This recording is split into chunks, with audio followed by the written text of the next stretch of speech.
السلام علیکم ورحمۃ اللہ وبرکاتہ نحمدہ ونصلی علی رسولہ الکریم اما بعد فاعوذ باللہ من الشیطان الرجیم بسم اللہ الرحمن الرحیم رب اشرح لی صدری ویسر لی امری واحلل عقدۃ من لسانی یفقہوا قولی رب زدنی علما اللہم فقہنا فی الدین اللہم انی اسألک علما نافعا وعملا متقبلا ورزقا طیبا اللہم انفعنا بما علمتنا وعلمنا ما ينفعنا وزدنا علما اللہم صلی علی محمد وعلی آل محمد كما صلیت علی ابراہیم وعلی آل ابراہیم انک حمید مجید اللہم بارک علی محمد وعلی آل محمد كما بارکت علی ابراہیم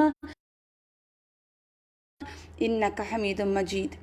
اس سے پہلے کہ سیرت النبی کا ہم لیسن نمبر 5 شروع کریں، ایک چھوٹی سی یاد دہانی، اور وہ یہ کہ رسول اللہ صلی اللہ علیہ وآلہ وسلم پر درود بھیجنا اس کی اہمیت کتنی ہے کہ آپ صلی اللہ علیہ وآلہ وسلم نے حضرت جبرائیل علیہ السلام نے بد دعا فرمائی ایسے شخص کے لیے کہ جس کے سامنے آپ صلی اللہ علیہ وآلہ وسلم کا نام لیا جائے اور وہ آپ پر درود نہ بھیجے، اور اس کے بعد آپ صلی اللہ علیہ وآلہ وسلم نے اس بد دعا پر آمین کہی۔ تو اس لیے جو ہی رسول اللہ صلی اللہ علیہ وآلہ وسلم کا نام آئے تو ہمارا کام کیا ہونا چاہیے؟ سب سے پہلے صلی اللہ علیہ وآلہ وسلم۔ چلیے، آج کا الحمدللہ ہمارا لیسن نمبر 5 ہے، جس میں ہم ولادت باسعادت اور حیات طیبہ کے پہلے 40 سال کور کریں گے، اور اس میں جو پہلا لیسن ہے وہ ولادت باسعادت ہے۔ اس کو ہم سٹارٹ کرتے ہیں۔ رسول اللہ صلی اللہ علیہ وآلہ وسلم مکہ میں شیب بنی ہاشم کے اندر 9 ربیع الاول پہلا عام الفیل یوم دوشنبہ کو صبح کے وقت پیدا ہوئے۔ اس وقت نوشیروان کی تخت نشینی کا 40واں سال تھا، اور یہ تقریباً 20 یا 22 اپریل 571 جو ہے وہ عیسوی کی تاریخ بنتی ہے۔ حضرت آمنہ فرماتی ہیں کہ جب رسول اللہ صلی اللہ علیہ وآلہ وسلم میرے پیٹ میں آئے تو مجھے کبھی محسوس ہی نہیں ہوا تھا کہ میرے پیٹ میں کوئی بوجھ ہے، اور پھر اس طرح بے شمار غیر معمولی واقعات ملتے ہیں۔ اسی میں حضرت حسان بن ثابت جو شاعر رسول اللہ صلی اللہ علیہ وآلہ وسلم ہیں، ان کے بارے میں آتا ہے، وہ کہتے ہیں میری عمر 7 سال تھی، میں مدینہ منورہ میں اپنے رشتہ داروں کے پاس تھا۔ کہتے ہیں وہاں کا جو ایک سب سے بڑا کاہن تھا وہ صبح صبح یہود کے قلعے کے اوپر چڑھا ہوا ہے اور زور زور سے پکار رہا ہے، یا ایھا الناس قد طلع نجم احمد، اے لوگو احمد کا ستارہ طلوع ہو گیا۔ لوگوں نے کہا کیا مطلب ہے اس بات کا؟ تو معنی یہ تھا کہ رسول اللہ صلی اللہ علیہ وآلہ وسلم کا حمل مبارک ٹھہر گیا ہے، یعنی آپ صلی اللہ علیہ وآلہ وسلم اس دنیا میں آنے والے ہیں۔ اور اسی طرح اس کو ہم دیکھتے ہیں کہ ابن سعد روایت کرتے ہیں کہ رسول اللہ صلی اللہ علیہ وآلہ وسلم کی والدہ حضرت آمنہ فرماتی ہیں کہ جب آپ کی ولادت ہوئی تو میرے جسم سے ایک نور نکلا، اور وہ جس سے ملک شام کے محلات روشن ہو گئے۔ پھر اسی طرح اس کو امام احمد نے روایت کیا، اور بعض روایتوں میں یہ بھی بتایا گیا کہ ولادت کے وقت بعض واقعات نبوت کے پیش خیمے کے طور پر ظہور پذیر ہوئے۔ اس میں ایک کیا تھا کہ جب آپ صلی اللہ علیہ وسلم کی ولادت ہوتی ہے تو ایوان کسریٰ، آپ جانتے ہیں ایوان کسریٰ کیا ہے؟ جو کسریٰ کی پارلیمنٹ تھی، کسریٰ اس وقت کی سپر پاور تھی، سپریم پاور تھی، اور اس کے جو بادشاہ کا جو محل تھا اس کے 14 کنگھورے گر گئے، جو ٹسلز ٹائپ کوئی چیز تھی اس کے جو ڈیکوریشن کے لیے لگائی گئی تھی، 14 کنگھورے جو تھے اس کے وہ گر گئے، اور یہ مجوسی لوگ تھے۔ مجوسی جانتے ہیں کون ہیں؟ جو آگ کی عبادت کرتے ہیں۔ تو ایرانی جو تھے وہ آگ کی عبادت کرتے تھے، اور ان کا آتش کدہ ٹھنڈا ہو گیا۔ اور یہ بھی آپ کے علم میں رہے کہ آتش کدہ جو تھا یہ ہر وقت وہاں پہ جو آتش پرست تھے، آگ کی پوجا کرنے والے، ہر لمحہ آگ جلا کر رکھتے تھے، اور آگ کو کسی وقت بھی یہ لوگ ٹھنڈا نہیں پڑنے دیتے تھے۔ تو ان کے لیے بہت بڑا ایک چیز تھی کہ آگ ٹھنڈی ہو گئی، اور ان کے جو گرجے تھے وہ کہتے ہیں کہ وہاں مندہم ہو گئے، اور اس کو بیہقی نے روایت کیا ہے۔ اور 14 کنگورے کیوں گرے اس کے بارے میں بادشاہ بڑا حیران ہوا. مجوسیوں کی آگ بجھ گئی جو کبھی بجھتی نہیں تھی. تو انہوں نے اپنے نجومیوں سے کو بلایا, ان سے احوال پوچھا کہ یہ کیا ہوا. تو انہوں نے بتایا کہ اس نبی امت کا نبی پیدا ہو گیا. تو جب بادشاہ نے کہا اچھا نبی تو پیدا ہو گیا, اب یہ 14 گھنگوروں کے متعلق کیا وجہ ہے کہ 14 ہی کیوں؟ تو ان نجومیوں نے جواب ملا ان کو ان کی طرف سے کہ اب صرف 14 آگے بادشاہ ایسے آئیں گے جو حکومت کریں گے, اس کے بعد شہنشاہی نہیں رہے گی آپ کی شہنشاہی ختم ہو جائے گی. اور پھر یہ بڑا خوش ہوا, اس نے کہا اچھا چلو کوئی بات نہیں, 14 نسلیں بڑی ہوتی ہیں, لیکن وہ بھی دیکھا جاتا ہے کہ پھر 14 نسلیں بھی نہیں دیکھ سکے. یہ بہت سارے بادشاہ ان کے پے در پہ ختم ہو گئے, بہت ارلی سٹیج پہ ختم ہو گئے. تو اس میں ہم تھوڑا سا دیکھتے ہیں ولادت جب آپ کی ہوتی ہے تو آپ صلی اللہ علیہ وسلم کی والدہ حضرت عبد المطلب کے پاس پوتے کی خوشخبری بھجواتی ہیں.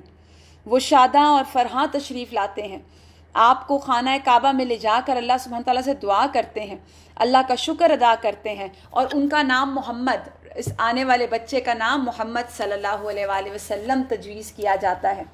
اور یاد رکھیے یہ نام عرب میں معروف نہیں تھا.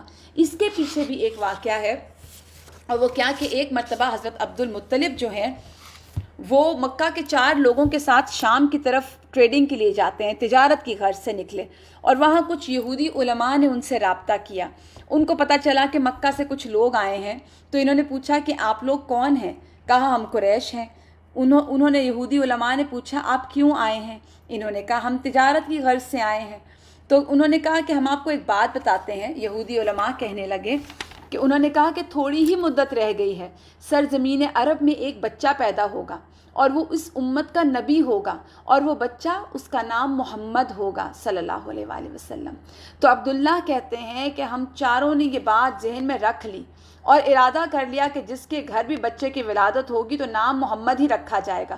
عبد المطلب جو تھے وہ بہت بوڑھے ہو چکے تھے, تو سوچا کہ اچھا میرے بچے کیسے ہوں گے, تو میں یوں کرتا ہوں کہ جو میرے بچوں کے بچے ہوں گے اس میں جس کا پہلا بچہ ہوگا میں اس کا نام محمد رکھوں گا. اللہ کی شان کہ وہ جو چاروں لوگ تھے ان کے چاروں کے گھر لڑکے پیدا ہوئے, چاروں کا نام محمد رکھا گیا, اور عبداللہ کے گھر میں جو لڑکا پیدا ہوا تو ان کا نام بھی محمد تجویز کیا گیا. اب آپ نام پہ غور کریں, رسول اللہ صلی اللہ علیہ وآلہ وسلم کا ایک نام وہ رکھا جو آسمانوں میں تھا, جو زمین پر آیا, اور جو زمین پر رکھا گیا وہ ایک اور نام تھا. یہ کس طرح کہ آسمان میں نام احمد تھا. اس کی دلیل کیا ہے؟ حضرت عیسیٰ رضی اللہ تعالیٰ عنہ نے جب خبر دی تھی اپنی قوم کو, قرآن میں کیا آتا ہے, وَمُبَشِّرًا بِرَسُولٍ يَأْتِ مِن بَعْدِي اسْمُهُ احمد, کہ فرمایا میں خوشخبری دیتا ہوں کہ میرے بعد جو نبی آئے گا اس کا نام احمد ہوگا, یعنی احمد نام ہوگا. تو یہ آسمان سے پہلی خبر تھی, لیکن زمین پہ نام کیا رکھا گیا جس سے آپ مشہور تھے, وہ تھا محمد. اب دونوں ناموں کا مطلب ہم دیکھتے ہیں. احمد کا مطلب ہے احمد کا کہ سب سے زیادہ حمد کرنے والا, سب سے زیادہ تعریف کرنے والا. اس کے بعد محمد کا مطلب کیا ہے, جس کی سب سے زیادہ تعریف کی گئی ہو, جس کی سب سے زیادہ حمد کی گئی ہو. تو پہلے احمد کرے گا حمد, پھر محمد بنے گا. تو اسی لیے پہلا نام احمد اور دوسرا محمد, اور قرآن میں دونوں موجود ہیں, اور آپ صلی اللہ علیہ وآلہ وسلم کو بے شمار ناموں کے ساتھ پکارا گیا جو آپ کے صفاتی نام ہیں. مثلا آپ کو ایک جگہ قرآن میں رحمت للعالمین کہہ کے مخاطب کیا گیا, پھر یا ایہا النبی کہا گیا, پھر شاہدن مبشرن نذیرن, یا ایہا المزمل, یا ایہا المدثر. تو یہ ایک واقعہ تھا کہ حضرت جو عبد المطلب تھے انہوں نے پھر ان کا نام کیا رکھا, محمد تجویز کیا, اور یہ نام عرب میں معروف نہیں تھا. پھر عرب کے دستور کے مطابق ان کا 7ویں دن ختنہ کیا گیا. اور آپ اس مسکنسیپشن کو بھی دور کر لیں, ہمارے ہاں بھی کہا جاتا ہے کہ مسنون طریقہ یہی ہے 7 دنوں کے اندر اندر یہ کر لیا جائے. لیکن اگر کوئی پرابلم ہو یا کوئی ایسی سچویشن ہو تو اگر کوئی نہیں بھی کروا سکا 7ویں دن بچے کا ختنہ یا بال جو اس کے اتروائے جاتے ہیں تو کوئی مذائقہ نہیں, بعد میں بھی کروایا جا سکتا ہے. خیر یہ ایک الگ بات ہے. پھر آپ دیکھیے کہ ولادت کا مقام آپ صلی اللہ علیہ وآلہ وسلم کی مکہ مکرمہ قرآن کہتا ہے لا اقسم بہذا البلد، میں قسم قسم کھاتا ہوں اس شہر کی. اور پھر جو پہلا گھر دنیا میں اللہ کا بنایا گیا وہ کیا ہے؟ اول بیت مکۃ المکرمہ. اور نبی کون ہے؟ آخری نبی. کعبہ کے لیے کیا لفظ آتا ہے؟ صلی اللہ علیہ وسلم کے لیے کیا آتا ہے؟ رحمت للعالمین. پھر کعبہ کا وجود کیا ہے؟ ہم دیکھیں دنیا کی بقا جو ہے نا وہ کعبہ کے ساتھ ہے. قیامت کے قریب آنے کی نشانیوں میں ایک نشانی یہ بھی ہے کہ کعبہ کو ڈھا دیا جائے گا. تو رسول اللہ صلی اللہ علیہ وآلہ وسلم کی نبوت آخری ہے نا، تو جب تک محمد صلی اللہ علیہ وآلہ وسلم کا دین ہے دنیا قائم ہے، اور جو ہی یہ ختم ہوگا یہ دین، دنیا بھی ختم ہو جائے گی. آپ کو پتہ ہے حدیث میں یہ بھی آتا ہے کہ قیامت کے قریب قرآن اٹھا لیا جائے گا. اللہ اکبر. صحیفوں سے بھی اٹھا لیا جائے گا، دلوں سے بھی نکال لیا جائے گا، کعبہ کو ڈھا دیا جائے گا. تو یہ تمام چیزیں جو ہیں یہ اپنے آخری وقت میں ہوں گی، تو جب دنیا ختم ہوگی. تو اللہ سبحانہ تعالیٰ نے نبی کریم صلی اللہ علیہ وآلہ وسلم کے لیے جو مولد چنا، جہاں آپ کی پیدائش ہوتی ہے، وہ کون سی جگہ ہے؟ مکۃ المکرمہ، جو ساری کائنات کی افضل سرزمین ہے. زمانہ کون سا چنا؟ ربیع الاول، سب سے بہترین مہینہ، خوبصورت مہینہ. پھر سن کون سا چنا؟ اب یہ بڑی امپورٹنٹ بات ہے کہ آپ کون سے سن میں پیدا ہو رہے ہیں. عام الفیل میں. عام الفیل میں آپ کو یاد ہوگا نا، ہم نے پیچھے پڑھا کیا کیا گیا تھا؟ کفر کی تمام طاقتوں کو کچلا گیا تھا. پھر حضرت آمنہ فرماتی ہیں جیسے میں نے آپ کو بتایا کہ جب آپ پیدا ہوئے تو شام کے محلات روشن ہو گئے، ایوان کسریٰ کے کھنگورے گر گئے، ماجوس کا آتش کدہ ٹھنڈا پڑ گیا، بحیرہ جو تھا خشک ہو گیا، اور گرجے مندہم ہو گئے. آپ صلی اللہ علیہ وسلم پیدا ہوئے، پھر آپ کے دادا آپ کا نام رکھتے ہیں، اور اس کے بعد آپ کو آپ کی والدہ کے بعد سب سے پہلے ابو لہب جو آپ کا سب سے بڑا دشمن تھا. آپ کو پتہ ہے اس کو جب خبر دی گئی تھی آپ صلی اللہ علیہ وسلم کی ولادت کی، تو اس نے اپنا ہار جو تھا اپنی لونڈی کو گفٹ کر دیا تھا. تو ابو لہب کی لونڈی صوبیہ نے دودھ پلایا تھا آپ صلی اللہ علیہ وسلم کو، اور اس وقت اس کی گود میں جو بچہ تھا اس کا نام مسروح تھا. اور صوبیہ رضی اللہ تعالیٰ عنہ نے آپ سے پہلے حضرت حمزہ بن عبد المطلب جو رسول اللہ صلی اللہ علیہ وسلم کے چچا ہیں ان کو بھی دودھ پلایا. اب اس کے بعد بنی سعد میں. اب یہ بنی سعد کیا ہے؟ عرب کے شہری باشندوں کا ایک طریقہ تھا، ایک دستور تھا، وہاں پہ ایک رواج تھا کہ وہ اپنے بچوں کو شہری امراض سے دور رکھنے کے لیے دودھ پلانے والی گاؤں کی عورتوں کے حوالے کرتے تھے. دیکھیے عرب کے شہری جو تھے نا، آبادی دو حصوں پر تھی، ایک حضری ایک بدوی. حضری کون تھے؟ ان کے شہری لوگ، ٹھیک ہے. بدوی کون تھے؟ گاؤں کے دیہاتی لوگ. تو مکہ میں چونکہ ساری دنیا کے لوگ آتے تھے تو وہاں وبائیں بہت زیادہ ہوتی تھیں، اور اب بھی ایسے ہی ہے نا. اب تو خیر ایک وبا جو پھیلی ہوئی ہے وہ سبھی جانتے ہیں، لیکن اس کے علاوہ بھی اگر آپ نارمل حالات ذہنوں میں رکھیں، اور جب ہم مکہ یا مدینہ ٹریول کرتے ہیں تو جب واپس آتے ہیں تو اکثر حجاج جو ہیں وہ اپنے ساتھ فلو، کھانسی، کنجیشن، بخار ایسے تحفے تحائف ساتھ لے کر آتے ہیں. کیوں؟ کیونکہ وہاں پر دنیا جہان سے لوگ اکٹھے ہوتے ہیں. تو ایسے امراض سے دور رکھنے کے لیے، دودھ پلانے کے لیے گاؤں کی عورتوں کے حوالے کر دیتے تھے. کیوں؟ تاکہ ان کے جسم مضبوط ہوں، اعصاب مضبوط ہوں، اور وہ اپنے بچپن میں ہی خالص اور ٹھوس پیور اپنی لینگویج سیکھیں. آپ دیکھیے یہاں پر بڑی خوبصورت کچھ چیزیں ہیں ماؤں کے لیے سیکھنے کی، کہ جب بچے چھوٹے ہوں تو بچوں کو آپ بالکل اگر ایسے ٹریٹ کریں گے کہ آپ ان کو اتنا نازک طریقے سے پالیں، اور ان کو اس قدر ان کی چھوٹی چھوٹی ضروریات پہ آپ بے چین ہو جائیں، اور پھر اس کے بعد توتلی زبان سے بچوں کے ساتھ گفتگو کریں، پھر ان کی ہر خواہش پوری کریں، تو کیا ہوتا ہے الٹیمیٹلی بچے انڈیپینڈنٹ نہیں ہوتے. اور بچوں کو انڈیپینڈنٹ نہ ہونے دینے میں سب سے بڑا قصور ماؤں کا ہوتا ہے. اتنے بڑے بڑے بچے ہو جاتے ہیں، مائیں اپنے ہاتھوں سے کھانے کھلا رہی ہوتی ہیں. پھر اتنے بڑے بچے ہو جاتے ہیں، بچے اپنی کبرڈز ٹھیک نہیں کر سکتے، بچے اپنے جوتے ارینج نہیں کر سکتے، بچے اپنے اسکول کے یونیفارمز ارینج نہیں کر سکتے، بچے اپنے کھانے کے لیے کچھ نہیں بنا سکتے. وجہ کیا ہے؟ کیونکہ ہم بچوں پہ ٹرسٹ نہیں کرتے، ہم بچوں کو انڈیپینڈنٹ نہیں ہونے دیتے. آپ دیکھیے یہاں جو ہمیں رسول اللہ صلی اللہ علیہ وسلم کی تربیت میں اور مکہ کے دستور میں جو بڑی بیوٹیفل بات نظر آتی ہے کہ وہ چاہتے تھے کہ بچے جو ہیں وہ خالص آب و ہوا میں پلیں، کھلی آب و ہوا میں پلیں، کھلی جگہوں پہ رہیں. اس سے کیا ہوتا ہے، جسم طاقتور ہوتے ہیں نا بچے، زیادہ موومنٹ کرتے ہیں، بچے موو کرتے ہیں جب آل اراؤنڈ، تو پھر ان کے اندر زیادہ امیون سسٹم بھی ان کا بہتر ہوتا ہے. اور پھر اس کے بعد یہاں پر تو کام کیا تھا، بکریاں چرانے کا، بھی آگے چل کے آئے گا. ایک چھوٹا بچہ 4 سے 5 سال کا، اور وہ بکریاں چرا رہے ہیں، اور بکریوں کے ساتھ وہ بھاگ رہے ہیں، دوڑ رہے ہیں. تو آپ دیکھیں کہ بچوں کی اپنے جو مسلز ہیں وہ کس طرح ڈیولپ ہوں گے. اور آج تو ہمارا حال یہ کہ ہمارے بچوں کے قطر مسلز ڈیولپ نہیں ہیں. مسلز ڈیولپ ہیں تو وہ برین کے یا آنکھوں کے یا انگلیوں کے ان تھم پرنٹس کے جن کے ساتھ وہ موبائلز اور گیجٹس یوز کرتے ہیں. لیکن فزیکلی بچوں کی جو کھیل کود ہے وہ تو اب بالکل ناپید ہو کے رہ چکی ہے. تو اس دور میں آپ دیکھیے کہ کیوں صحابہ کرام اتنے بہادر تھے، اتنے جری تھے، کیونکہ مائیں بہادر تھیں. ہمارے ہاں تو ہوتا کیا ہے، کاکروچ سامنے آئے تو بچوں سے پہلے مائیں چیخے مار کے دوڑ جاتی ہیں. تو جب مائیں بچوں کے سامنے ڈریں گی تو وہ بچوں کی تربیت کس طرح کریں گی؟ ہاں کچھ مائیں ایسی بھی ہوتی ہیں، بچے گرتے ہیں، بچے کھیلتے ہیں، بچے کودتے ہیں، وہ کہتے ہیں اچھا ٹھیک ہے کچھ نہیں ہوتا، کھڑے ہو جاؤ، کچھ نہیں ہوا، چلے جاؤ. بڑی سے بڑی چوٹ کو بھی وہ کہہ کے کچھ. لیکن ہمارے تو یہاں پہ حال یہ ہے، عموماً بچے توتلی زبان میں ہمیں پیارے لگتے ہیں تو ہم اپنے پیار کی خاطر اسی توتلی زبان کے ساتھ ان کو اتنا ظلم کرتے ہیں کہ اسی توتلی زبان میں بچوں کو ہم رکھتے ہیں اور ہم کہتے ہیں ہمیں یہ اچھا لگ رہا ہے. اور اس کے بعد وہ 7 8 9 سال کے بچے ہو جاتے ہیں، وہ توتلی بات ہی کرتے ہیں کیونکہ وہ ہم ان کو اس طرح کی اپ برنگنگ دے رہے ہوتے ہیں. پھر بچوں کو اندھیرے سے ڈرانا، بچوں کو چھپکلی، کاکروچ، چوہے، ان چیزوں سے ڈرانا. اندھیرے میں کیا کہنا، جن بابا آ جائے گا. اب وہ کیا ہوتا ہے، بچے ساری عمر کے لیے ان کے اندر ڈر بیٹھ جاتے ہیں. اور پھر ہم بچوں کی تربیت میں پہلی سٹیج پہ ہی ہم یہ کمزوریاں اور جو ڈر ہے وہ ڈال دیتے ہیں. تو یہاں پر یہ بات سیکھنے کی ہے کہ عرب دستور میں وہ بچوں کو کیوں باہر بھیج دیتے تھے. پھر اس کے بعد زبان، اپنی زبان سیکھیں اور پیور اچھی زبان سیکھیں.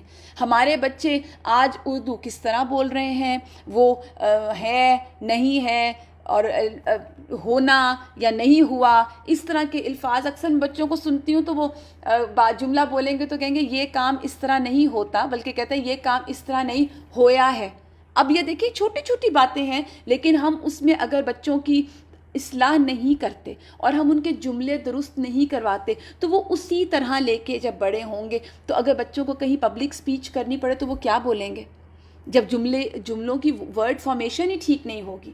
تو یہ تھوڑی سی چیزیں ہیں جو کہ سیرہ کے ساتھ سیکھنے والی ہیں کہ یہ چیزیں کیوں تھیں اور کیا وجہ تھی کہ ان لوگوں نے اتنی بڑی بڑی ریولوشنز لے کر آئے، کیونکہ ان کی تربیت سخت ماحول میں ہوئی تھی، ان کی تربیت بہت خاص طریقے پر ہوئی تھی. تو اسی دستور کے مطابق عبد المطلب نے دودھ پلانے والی ایک دایا تلاش کی. اب یہ بھی بہت ہی انٹرسٹنگ واقعہ ہے. رسول اللہ صلی اللہ علیہ وسلم کو حضرت حلیمہ بنت ابی ذؤیب کے حوالے کیا گیا. یہ قبیلہ بنی سعد بن بکر کی ایک خاتون تھی جو قبیلہ حوازن کے ساتھ. تو ان کے شوہر کا نام حارث بن عبد العزہ اور کنیت ابو کبشہ تھی، اور یہ قبیلہ بنی سعد سے تعلق رکھتے تھے. اب ان کی بھی کچھ آگے اولاد تھی، اور جو کہ رسول اللہ صلی اللہ علیہ وسلم کے تعلق ان سے کیا تھا، یہ رسول اللہ صلی اللہ علیہ وسلم کے رضائی بہن بھائی تھے. اور ان میں ان کے جو بچے تھے ان میں ایک عبداللہ، انیسہ اور جزامہ، اور انہیں پھر آگے شیمہ کا لقب دیا گیا. اسی سے وہ مشہور ہوئی اور یہ رسول اللہ صلی اللہ علیہ وسلم کو گود میں کھلایا کرتی تھی. اب رضاعت کے دوران ایک بہت ہی انٹرسٹنگ اس میں واقعہ آتا ہے کہ حضرت حلیمہ سعدیہ نے رسول اللہ صلی اللہ علیہ وآلہ وسلم کی برکات کے ایسے ایسے مناظر دیکھے کہ وہ حیران رہ گئیں. اب یہ تفصیل میں آپ کو انہی کی زبانی پڑھ کے یہاں سے سناتی ہوں. ابن اسحاق کہتے ہیں کہ حضرت حلیمہ رضی اللہ تعالیٰ عنہ بیان کرتی تھیں کہ وہ اپنے شوہر کے ساتھ اپنا ایک چھوٹا سا دودھ پیتا بچہ لے کے بنی سعد کی کچھ عورتوں کے قافلے میں شہر کے باہر دودھ پینے والے بچوں کی تلاش میں نکلیں. یعنی یہ لوگ سرو کرتے تھے نا، تو یہ پھر جاتے تھے اور ان کے گھروں سے بچے لے کر آتے تھے، اور جتنا کسی کے پاس کسی امیر فیملی کا بچہ ہوتا تھا وہ اتنا زیادہ اس کے لیے فائدہ مند ہوتا تھا، کیونکہ پھر ان کو معاوضہ ملا کرتا تھا. تو کہتی ہیں کہ یہ قحط سالی کے دن تھے، قحط نے کچھ بھی باقی نہ چھوڑا. میں اپنی ایک سفید گدھی پر سوار تھی اور ہمارے پاس ایک اونٹنی بھی تھی. لیکن باخدا اس سے ایک قطرہ دودھ کا نہ نکلتا۔ ادھر بھوک سے میرا بچہ اس قدر بلکتا کہ ہم رات بھر سو نہیں سکتے تھے۔ پھر کہتی ہے نہ میرے سینے میں بچے کے لیے کچھ تھا، نہ اونٹنی اس کو کوئی خوراک دے سکتی تھی، بس ہم بارش اور خوشحالی کی آس لگائے بیٹھے تھے۔ میں اپنی گدھی پر سوار ہو کر چلی تو وہ کمزوری اور دبلے پن کی وجہ سے اتنی سست رفتار نکلی کہ پورا قافلہ ہم سے تنگ آ گیا۔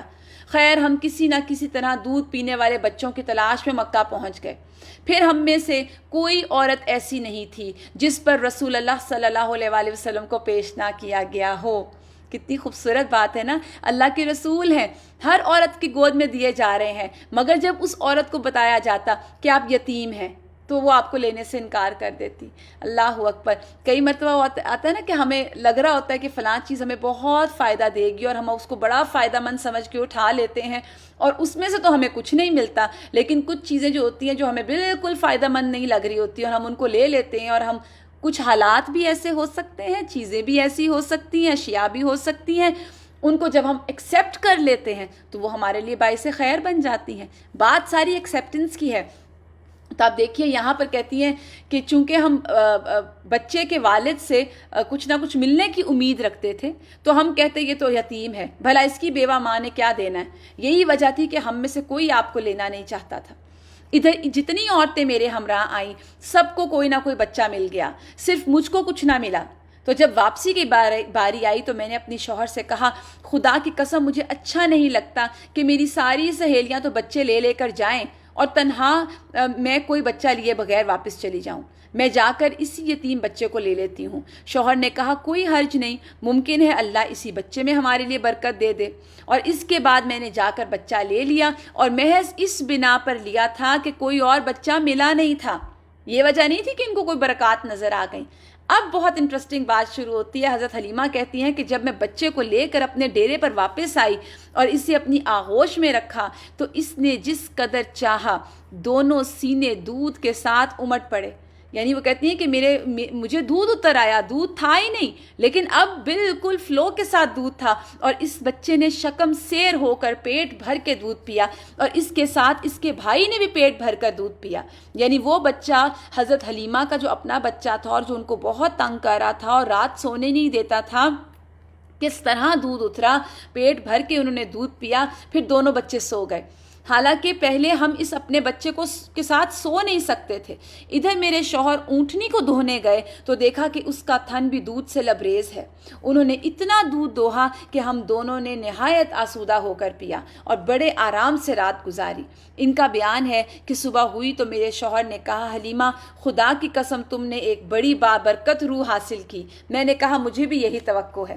حلیمہ کہتی ہیں کہ اس کے بعد ہمارا قافلہ روانہ ہوا، میں اپنی اسی کمزور مریل خستہ حال گدھی پر سوار ہوئی اور اس بچے کو بھی اپنے ساتھ بٹھا لیا، لیکن اب وہی گدھی خدا کی قسم پورے قافلے کو کاٹ کر اس طرح آگے نکل گئی کہ کوئی گدھا اس کا ساتھ نہ پکڑ سکتا تھا۔ اور یہاں تک کہ میری سہیلیاں مجھے کہنے لگی او ابو زویب کی بیٹی یہ کیا ہے، ذرا ہم پر مہربانی کر، آخر یہ تیری وہی گدھی ہے جس پر تو سوار ہو کر آئی تھی؟ میں کہتی ہاں باخدا یہ وہی ہے۔ وہ کہتی ہیں اچھا یہ تو کوئی خاص ہی معاملہ ہو گیا۔ پھر حضرت سلیمہ سعدیہ بتاتی ہیں کہ پھر ہم بنو سعد میں اپنے گھروں کو آ گئے۔ مجھے معلوم نہیں کہ اللہ کی روئے زمین میں کوئی خطہ کوئی علاقہ اس سے زیادہ قحط زدہ تھا، لیکن ہماری واپسی کے بعد میری بکریاں چرنے جاتی تو آسودہ حال اور دودھ سے بھرپور واپس آتی ہیں۔ کہتی ہیں کہ ہماری اس لینڈ میں اتنا قحط تھا کہ کھانے کو کچھ نہیں مل رہا تھا، پسلیاں تک نظر آتی تھیں بکریوں کی، لیکن جب میری واپس آتی تھی تو ان کے پیٹ پھولے ہوتے تھے اور ہم دھوتے اور پیتے، جبکہ کسی اور انسان کو دودھ کا ایک قطرہ نصیب نہ ہوتا، ان کے اندر ایک قطرہ نہیں ہوتا، اور میری بکریاں آتی تو دودھ سے بھرپور پلٹتی۔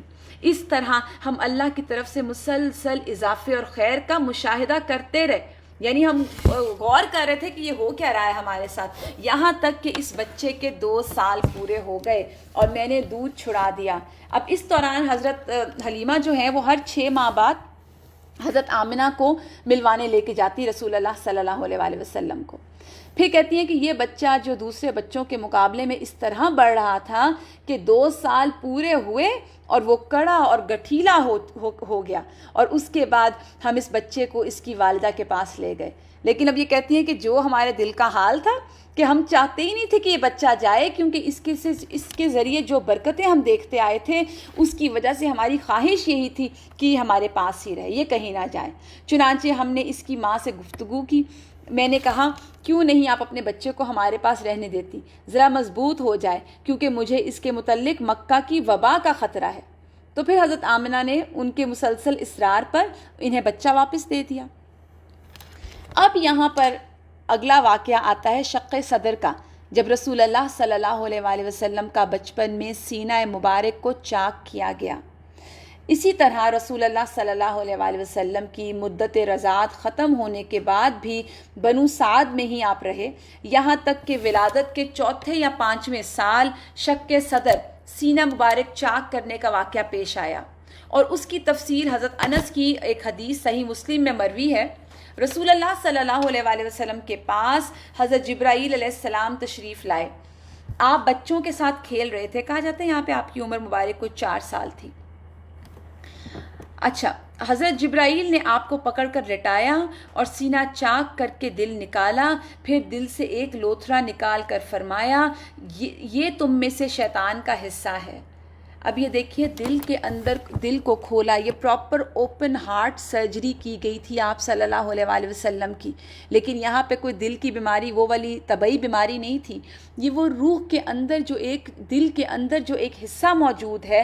آپ دیکھیے دل کے اندر سے باقاعدہ وہ ایک سیاہ چیز نکال دی گئی، جس سیاہ جگہ یا جس اندھیری جگہ میں جا کر شیطان جگہ بناتا ہے انسان کے دل میں، اور وہاں ابن آدم کے اندر جب وہ جگہ بنا لیتا ہے پھر وہ وہاں سے اس کو کنٹرول کرتا ہے، اور یہ حصہ ہم میں سے ہر انسان کے اندر موجود ہے، بس رسول اللہ صلی اللہ علیہ وآلہ وسلم کے اندر سے نکال دیا گیا۔ سینہ مبارک چاک کیا گیا، اور برتن بھی آسمانوں سے آیا، فرشتے بھی آسمانوں سے آئے، مگر بہت ہی خوبصورت بات کیا ہے کہ پانی زمزم کا لیا گیا۔ زمزم کے پانی سے رسول اللہ صلی اللہ علیہ وآلہ وسلم کے دل کا علاج کیا گیا۔ دل میں ہوتا کیا ہے آپ دیکھیے، ڈپریشنز، بوکس، حسد، تمام دل کی روحانی بیماریاں لے آئیں، طبعی بیماریاں لے آئیں، اور زمزم کے بارے میں تو حدیث ہم پہلے بھی پڑھ چکے ہیں کہ جو انسان اس کو جس مقصد کے لیے پیے گا یہ اس کے لیے کافی ہو جائے گا۔ تو اس کو اگر ہم صحت کے لیے پیتے ہیں تو یہ اس کے لیے بھی کافی ہوگا، پھر اس پانی کے ساتھ دعائیں قبول ہوتی ہیں۔ تو یہ ایک بڑی ہی اسٹرانگ اور پاورفل بات ہے کہ حضرت جبرائیل آسمان سے اتر رہے ہیں، ایک تشت آسمان سے آ رہا ہے، فرشتہ آسمان سے آ رہا ہے، مگر زمزم کے پانی سے دھویا جا رہا ہے۔ وہ ایک حدیث میں یہ بھی آتا ہے نا کہ رسول اللہ صلی اللہ علیہ وسلم نے بتایا تھا نا کہ 2 پرندوں کی شکل میں ایک دم 2 فرشتے تشریف لاتے ہیں، اور وہ پھر آپ کا سینہ مبارک کھولتے ہیں، اس میں سے ایک سیاہ چیز نکال دیتے ہیں، اور پھر آپ کے سینہ مبارک کو دھوتے ہیں۔ پھر ایک فرشتہ دوسرے سے کہتا ہے کہ اب ٹھنڈا پانی لے کر آؤ، جب وہ ٹھنڈا پانی لاتے ہیں پھر اس کے بعد کہتے ہیں برف والا پانی لے کر آؤ، پھر برف کے والے پانی کے ساتھ آپ کے سینہ مبارک کو دھویا جاتا ہے، پھر آپ کے دل کے اندر سکینت کو پھیلا دیا جاتا ہے۔ تو یہ حدیث کے کچھ مفہوم ملتے ہیں، لیکن یہاں پر یہ کیا ہے کہ شیطان کا جو حصہ ہے نا، جہاں سے شیطان کنٹرول کرتا ہے وہ نکال دیا گیا، جہاں شیطان وسوسے لاتا ہے۔ قرآن میں کیا آتا ہے؟ الذی یوسوس فی صدور الناس، وہ وسوسے ڈالتا ہے لوگوں کے دلوں میں، اور پھر جب انسان اللہ کا ذکر کرتا ہے تو کیا ہوتا ہے؟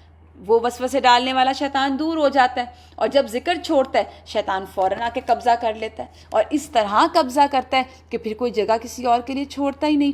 پھر اس میں ہم چلیں گے بچوں کی طرف، آپ دیکھیں کہ جب ہم بچوں کو کوئی نصیحت کرتے ہیں جب وہ چھوٹے ہوتے ہیں، اب یہ مثال بڑی انٹرسٹنگ ہے سیکھنے کے لیے، کہ جب وہ چھوٹے ہوتے ہیں ہم ان کو نصیحت کرتے ہیں، وہ سنتے ہیں، وہ سیکھتے ہیں، سمجھتے ہیں، لیکن جوں بڑے ہوتے ہیں ان پر وہ نصیحتیں جب دھندلانے لگتی ہیں، اور پھر ان کا انٹریکشن باہر کی دنیا سے ہوتا ہے، پھر وہ زیادہ ان کا وقت کس میں گزر جاتا ہے؟ فلموں میں، ڈراموں میں، میوزک سننے میں، اور دوستوں میں، اور جہاں دوستوں میں اگر ان کو دینی ماحول بھی نہیں مل رہا تو پھر کیا ہوتا ہے؟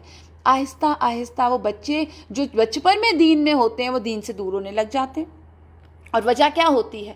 یہی کہ اللہ کا ذکر جب تک ہو رہا تھا تب تک شیطان دور تھا، لیکن جوں ہی وہ ذکر نکلا شیطان نے آ کے جگہ بنا لی۔ تو اب یہاں پر جب رسول اللہ صلی اللہ علیہ وسلم کے دل سے شیطان کا حصہ نکال دیا گیا، پھر دل کو ایک تشت میں زمزم کے پانی سے دھویا، پھر اسے جوڑ کر اس کی جگہ لوٹا دیا گیا. اور حضرت انس کے بارے میں جو یہ حدیث کے راوی ہیں وہ کہتے ہیں کہ میں آخری وقت تک آپ صلی اللہ علیہ وسلم کے سینہ مبارک پہ وہ دیکھتا تھا، وہ جو لائن تھی جس کی جگہ سے آپ کو کھولا گیا تھا. جیسے آپ نے اگر کبھی کسی اوپن ہارٹ سرجری والے کو دیکھا ہو تو اس کی چیسٹ پہ باقاعدہ ایک لائن ہوتی ہے چاک کیے جانے کی. پھر آتا ہے ادھر بچے دوڑ کر آپ کی ماں یعنی آپ کی دایا کے پاس پہنچے. اور پھر اسی طرح مہر نبوت بھی جو سلب کی گئی تھی نا، وہ بھی اسی وقت کی گئی تھی کہ وہ لا کے جب پلایا گیا تھا، اور مہر نبوت بھی تب ثبت کر دی گئی تھی. اور کہنے لگے محمد کو قتل کر دیا گیا. یعنی اب بچے دوڑے اور حضرت حلیمہ کے پاس آئے اور کہا کہ محمد صلی اللہ علیہ وسلم قتل کر دیے گئے ہیں. ان کے گھر کے لوگ فوراً پہنچے تو دیکھا کہ آپ کا رنگ تھوڑا اترا ہوا تھا. اس واقعے کے بعد ذرا حضرت حلیمہ کو خطرہ محسوس ہوا اور انہوں نے آپ کو جا کر آپ کی ماں کے حوالے کر دیا. اور جب ماں کو سارا واقعہ سنایا گیا تو آپ آگے حضرت آمنہ کا رویہ دیکھیے کہ وہ بڑی ہی پرسکون رہتی ہیں اور وہ کچھ بھی نہیں کہتی ہیں کہ ہاں یہ بچہ ان یوزول ہے، کہ جب یہ پیدا بھی ہوا تھا تو میرے جسم سے ایک ایسا نور نکلا تھا. تو یہاں پر ہم جیسی کوئی ماں ہو تو وہ بچے کی تکلیف کو اپنے پینک ہو کر اس قدر بڑھا دیتے ہیں، گھر والوں کو مصیبت میں ڈال دیتے ہیں، اور وہ جو تکلیف میں ہوتا ہے اس کو سب بھول جاتے ہیں اور ماؤں کو بچانے لگ جاتے ہیں. تو یہاں پہ آپ دیکھیے کہ حضرت آمنہ کا کتنا اسٹرانگ کردار ہے. پھر اس کے بعد پھر چنانچہ آپ 6 سال کی عمر تک والدہ کی آغوش میں رہے. اب یہ 4 سال کی عمر میں واپس آ رہے ہیں اور صرف 2 سال ہی ماں کے ساتھ رہے. ادھر حضرت آمنہ کا ارادہ ہوا کہ وہ اپنے فوت شدہ شوہر کی یاد میں یثرب جا کر ان کی قبر کی زیارت کریں. چنانچہ وہ اپنے یتیم بیٹے محمد صلی اللہ علیہ وآلہ وسلم اور اپنی خادمہ ام ایمن اور اپنے سرپرست عبد المطلب کی معیت میں، حضرت عبد المطلب بھی ساتھ تھے، کوئی 500 کلومیٹر کی مسافت طے کر کے مدینہ تشریف لے گئیں اور وہاں ایک مقام تک قیام کر کے واپس ہوئیں. لیکن ابھی رستے میں ہی تھیں کہ بیماری نے آ لیا. پھر بیماری کی شدت زیادہ ہوتی گئی، یہاں تک کہ مکہ اور مدینہ کے درمیان ابوا کی مقام پر پہنچ کر آپ رحلت فرما گئیں. اب آپ دیکھیے آپ صلی اللہ علیہ وسلم پیدا ہو رہے ہیں یتیم، 4 سال حلیمہ سعدیہ کے پاس رہ رہے ہیں، وہاں سے جب آتے ہیں 2 سال گزارے ہیں ماں کے ساتھ، ماں فوت ہو گئی. اب دادا کے پاس آتے ہیں. بوڑھے عبد المطلب اپنے پوتے کو لے کر مکہ آ جاتے ہیں. ان کا دل اپنے پوتے کی محبت اور شفقت کے جذبات سے تپ رہا تھا. کیوں؟ کیونکہ اب ایک اور زخم لگ گیا تھا اور نیا زخم لگا تھا جس نے پرانے زخم بھی کریت دیے کہ بیٹا بھی جا چکا، اب پوتا ہے تو پوتے کی ماں بھی نہیں رہی.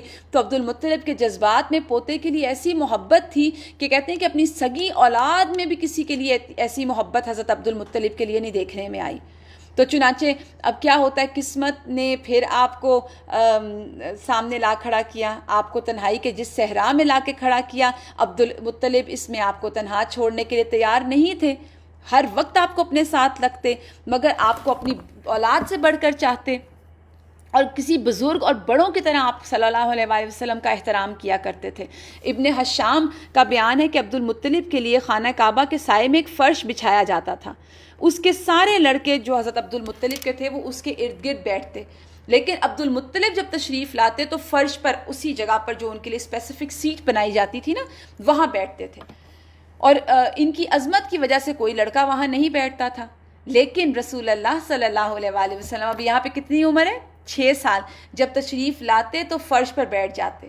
ابھی چھوٹے بچے تھے، آپ کے چچا آپ کو پکڑ کے اتار دیا کرتے، لیکن جب عبد المطلب انہیں ایسا کرتے دیکھتے تو فرماتے میرے اس بیٹے کو چھوڑ دو، بخدا اس کی شان نرالی ہے. پھر ان کو اپنے ساتھ بٹھاتے فرش پہ ان کے، اور بیٹھے جتنی دیر بیٹھے رہتے ان کی پیٹھ کو سہلاتے رہتے. ان کی نقل و حرکت، رسول اللہ صلی اللہ علیہ وسلم کی جو نقل و حرکت تھی اس کو دیکھ کر آپ انجوائے کرتے، خوش ہوتے اور بہت ہی پیار کرتے. تو آپ صلی اللہ علیہ وآلہ وسلم کی عمر جب 8 سال ہوئی، 8 سال 2 مہینے 10 دن، تو عبد المطلب بھی وفات پا گئے. پھر دیکھیے 2 سال بعد پھر ایک کیسا غم. آپ یہ دیکھ رہے ہیں کہ تربیت کس، اور ہمارے ہاں تو ایسے بچے کو ہم کیا کہتے ہیں کہ اف بیچارہ سب کچھ چھن گیا اس سے. لیکن اب یہاں پر یہ بھی پارٹ آف ٹریننگ ہے، کیونکہ دیکھیے جو نبی ہوتے ہیں نا ان کی زندگیاں، ان کی لائف غیر معمولی ہوتی ہے.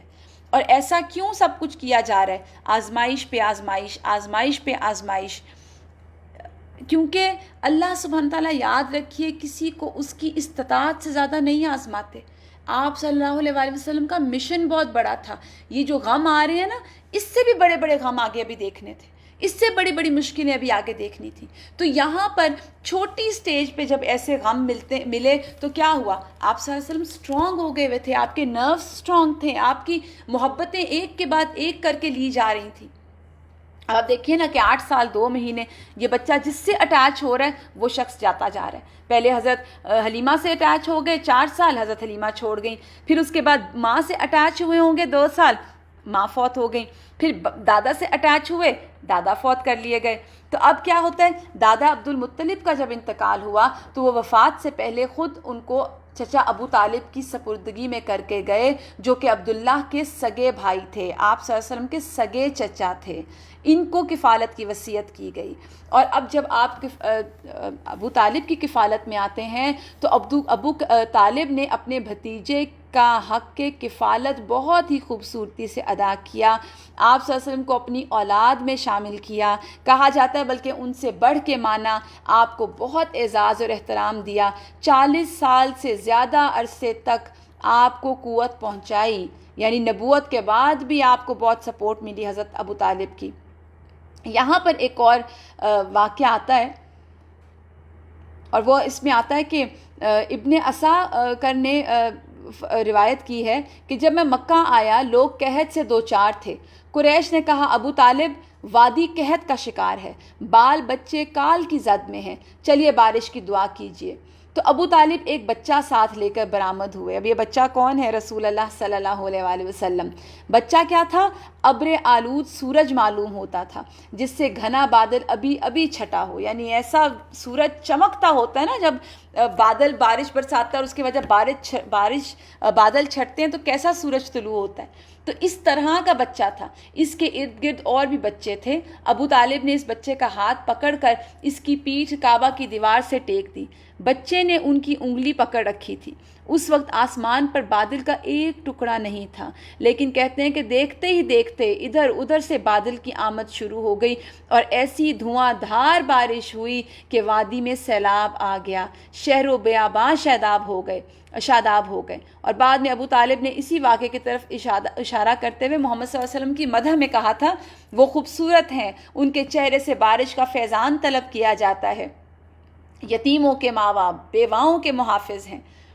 خیر، اس کے بعد بحیرہ راہب کے ایک اور بحیرہ راہب جو ہے اس کا بھی ایک واقعہ ملتا ہے۔ بعض روایات کے مطابق آپ صلی اللہ علیہ وسلم کی عمر 12 سال تھی، اور ایک تفصیلی قول کے مطابق 12 برس 2 مہینے 10 دن ہو گئی تو ابو طالب آپ کو لے کر تجارت کے لیے ملک شام کے سفر پر نکلے اور بصرہ پہنچے۔ بصرہ جو تھا وہ شام کا ایک مقام تھا، اور اس وقت یہ جزیرۃ العرب کے رومی مقبوضات کا دارالحکومت تھا۔ ٹھیک ہے، رومی یعنی کرسچنز کی یہاں پہ حکومت تھی۔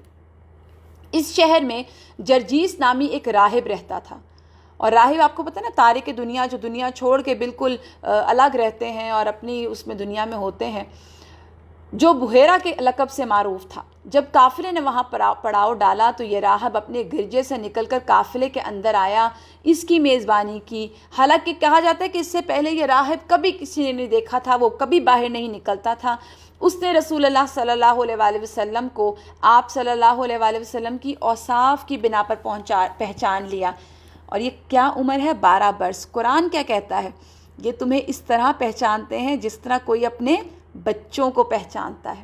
تو یہ کرسچنز کے بارے میں آتا ہے نا قرآن میں، یہود و نصارہ کے بارے میں، تو اتنی پہچان اور اتنی زیادہ اوصاف ان کے پاس کلیئر تھے۔ اچھا، اب اس نے پہچان لیا اور آپ صلی اللہ علیہ وسلم کا ہاتھ پکڑ کر کہتا ہے یہ سید العالمین صلی اللہ علیہ وآلہ وسلم ہے، اللہ انہیں رحمت للعالمین بنا کر بھیجے گا۔ ابو طالب نے کہا آپ کو یہ کیسے معلوم ہوا؟ اس نے کہا تم لوگ جب گھاٹی کے اس جانب سے نمودار ہوئے تو کوئی بھی درخت یا پتھر ایسا نہیں تھا جو سجدے کے لیے جھک نہ گیا ہو، اور یہ چیزیں نبی کے علاوہ کسی اور انسان کو سجدہ نہیں کرتی۔ پھر میں انہیں مہر نبوت سے پہچانتا ہوں جو کندھے کے نیچے نرم ہڈی کے پاس سیب کی طرح ہے، اور پھر انہیں ہم اپنی کتابوں میں بھی پاتے ہیں۔ اس کے بعد بحیرہ راہب نے ابو طالب سے کہا انہیں واپس کر دو، ملک شام مت لے کے جانا، کیونکہ ملک شام میں یہودی بھی آباد تھے، تو کہتے ہیں کہ یہود سے ان کو خطرہ ہے۔ تو اس پر ابو طالب نے اپنے بعض غلاموں کے ساتھ آپ صلی اللہ علیہ وآلہ وسلم کو واپس مکہ بھیج دیا۔ پھر اس کے بعد جنگ فجار آتی ہے۔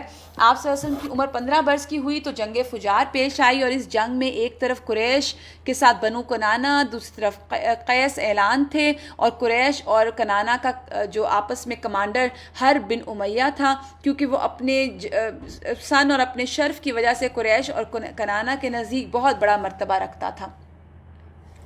پہلے پہر کنانہ پر کیس کا پلہ بھاری رہا، لیکن دوپہر ہوتے ہی کیس پر کنانہ کا پلہ بھاری ہو گیا۔ اب یہ دو قبائل ہیں۔ اسے حرب فجار اس لیے کہتے ہیں کہ اس میں حرم اور حرام مہینے دونوں کی حرمت چاک کی گئی تھی، یعنی حرام مہینوں کے اندر ایک تو جنگ کی گئی تھی، اور جنگ حرم میں مکہ کے اندر ہوئی تھی، دونوں میں حرمت پامال کی گئی تھی۔ تو یہاں پہ جنگ فجار اس کو کہا گیا، اور اس جنگ میں رسول اللہ صلی اللہ علیہ وآلہ وسلم بھی تشریف لے گئے۔ اب یہاں عمر کتنی ہے؟ 15 برس کی، اور جنگ میں جا رہے ہیں، اور وہاں پہ کام کیا کر رہے ہیں؟ اپنے چچاؤں کو تیر تھماتے تھے چلانے کے لیے۔ پھر اس کے بعد حلف الفضول یہ آتا ہے۔ اس جنگ کے بعد ایک حرمت والے مہینے میں ذی القعدہ میں حلف الفضول پیش آئی۔ اب وہ حلف الفضول کیا ہے؟ چند قریش قبائل یعنی بنی ہاشم، بنو مطلب، اور اس کے بعد بنی مطلب، بنی اسد بن عبد العزیٰ، اور بنی زہرہ بن کلاب، بنی تمیم بن مرہ نے اس کا اہتمام کیا۔ یہ لوگ عبداللہ بن جدان تیمی کے مکان پر جمع ہوئے، اور وہ کافی ایک ان کا مشہور انسان تھا، شرف والا انسان تھا، اور وہاں پر ایک عہد نامہ طے پایا جسے حلف الفضول کہتے ہیں، اور قبائل کے نام میں نے آپ کو بتا دیے ہیں۔ اور فضل نامی لوگوں سے، کیونکہ بہت زیادہ فضل نامی اس میں لوگ موجود تھے، یعنی لوگوں سے جو معاہدہ ہوا تھا، اس لیے اس کو حلف الفضول کہا جاتا ہے۔ اور اس کی وجہ یہ ہوئی کہ زبید یمن کا ایک آدمی سامان تجارت لے کر مکہ آیا۔ عاص بن وائل نے اس سے سامان خریدا، قیمت ادا نہیں کی۔ اس نے بنو عبد الدار، بنو مخزوم، بنو جمح اور بنو سہم، بنو عدی سے فریاد کی، لیکن انہوں نے کوئی توجہ نہیں دی۔ چنانچہ اس نے جبل ابو قبیس پر چڑھ کر چند اشعار کہے، اس میں اپنی مظلومیت بیان کی، اور آواز لگائی کہ کوئی اس کا حق دلانے کے لیے مدد کرے۔ اس پر زبیر بن عبد المطلب نے دوڑ دھوپ کی۔ چنانچہ کچھ قبائل کے افراد بنو تمیم کے سردار عبداللہ بن جدعان کے گھر میں اکٹھے ہوئے، اور آپس میں عہد و پیمان کیا کہ مکہ میں جو بھی مظلوم نظر آئے، خواہ مکہ کا رہنے والا ہو یا کہیں اور کا، یہ سب اس بات کی حمایت میں اٹھ کھڑے ہوں گے۔ اور عاص بن وائل نے اس کا حق لے کر اس کے حوالے سے عہد و پیمان بھی کیے۔ تو اس عہد و پیمان میں آپ صلی اللہ علیہ وسلم بھی اپنے چچاؤں کے ساتھ تشریف فرما تھے، اور شرف رسالت سے مشرف ہونے کے بعد فرمایا کرتے تھے کہ میں عبداللہ بن جدعان کے مکان پر ایک ایسے معاہدے میں شریک ہوا جس کے عوض سرخ اونٹ بھی پسند نہیں، اور اگر میں اس کے لیے دور اسلام میں بلایا جاتا تو اسے یقیناً قبول کرتا۔ اب یہاں پہ کیا بات ہو رہی ہے؟ یعنی یہ حلف الفضول کیا تھا کہ کوئی بھی مکہ میں آنے والے پر اس کی بلانگنگز جو ہیں یا کسی بھی طرح سے ان پر آنے والوں پر ظلم نہیں کرے گا، ٹھیک، خواہ مکہ کا رہنے والا ہو یا کہیں اور کا، تو یہاں ظلم نہیں ہوگا۔ تو یہ حلف الفضول آتا ہے۔ اور اس کے بعد آپ صلی اللہ علیہ وآلہ وسلم کی جفا کشی کی زندگی آتی ہے۔ جب آپ جوان ہوتے ہیں تو آپ بکریاں چراتے تھے۔ آپ صلی اللہ علیہ وسلم نے بنی سعد کی بکریاں چرائیں، یعنی جب بنی سعد حضرت حلیمہ کے پاس آپ تھے وہاں پر بھی آپ نے بکریاں چرائیں، اور مکہ میں، اور آپ دیکھیے کہ یہ وہ کام ہے جو ہر نبی نے کیا ہے۔ حضرت موسیٰ کے بارے میں بھی آتا ہے کہ وہ بکریاں چراتے تھے۔ پھر اہل مکہ کی آپ بکریاں چند قرات کے عوض چراتے تھے، یعنی کچھ پیسے لیتے تھے اہل مکہ سے اور پھر لے جاتے تھے، ان کی بکریاں چرا کے ان کو واپس لا دیتے تھے۔ 25 سال کی عمر ہوئی تو حضرت خدیجہ رضی اللہ تعالیٰ عنہ کا مال تجارت لے کر آپ ملک شام تشریف لے گئے، اور ابن اسحاق کا بیان ہے کہ خدیجہ بنت خویلد ایک معزز اور مالدار تاجر خاتون تھیں۔ بس آج ہم یہیں تک انشاءاللہ کریں گے، اور پھر پرسوں کا جو لیسن نمبر 6 ہوگا اس میں ہم آپ کی حضرت خدیجہ سے شادی اور سو آن جو آگے جتنا ہم لیسن ہو سکے گا کور کرنے کی کوشش کریں گے۔ وآخر دعوانا ان الحمد للہ رب العالمین، سبحانک اللہم وبحمدک، نشہد ان لا الہ الا انت، نستغفرک ونتوب الیک۔ اللہم صلی علی محمد وعلی آل محمد کما صلیت علی ابراہیم وعلی آل ابراہیم انک حمید مجید۔ اللہم بارک علی محمد وعلی آل محمد کما بارکت علی ابراہیم وعلی آل ابراہیم انک حمید مجید۔ السلام علیکم ورحمۃ اللہ وبرکاتہ۔